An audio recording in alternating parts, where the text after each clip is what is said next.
Hi, Jacob. Thanks for your question.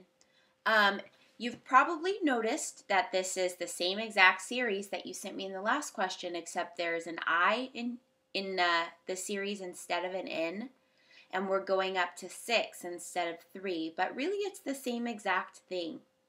So fortunately, we already have the first 3 terms of this expression from the last question. We're going to find the sum of this series 2 ways, the easy way and the way you'll probably be tested on, unfortunately.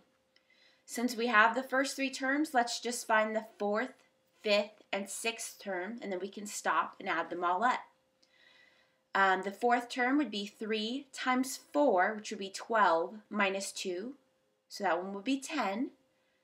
And then the 5th term would be 3 times 5, which is 15, minus 2, which would be 13. And the 6th term would be 3 times 6, which is 18, minus 2, which is 16. If you add these all up, you're going to get that this equals 51. So we already know the answer. Now let's do it the way that you would probably have to do it on a test. So there's a couple formulas that they probably introduced to you in this section, which is how to find the sum of any arithmetic series. So let's go ahead and make sense of this. Whoops. We're going to go ahead and fill in the blanks for our series.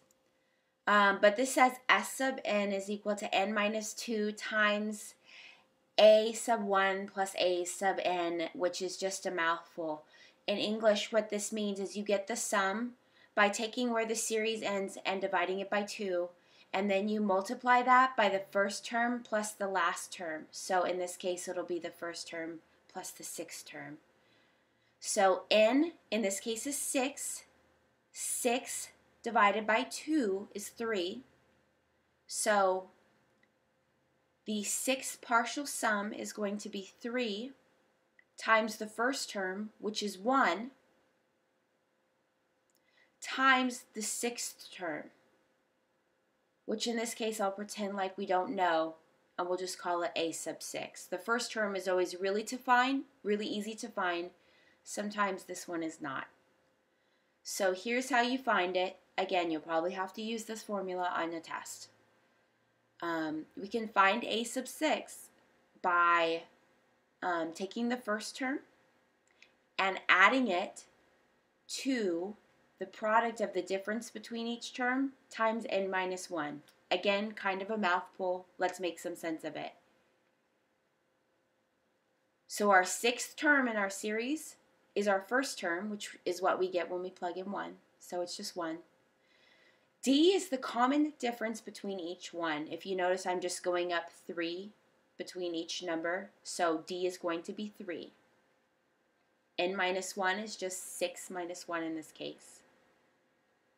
So if we didn't know that our 6th term was already 16, we can find it this way, which is probably what you'll have to use, because usually this is a number bigger than 6.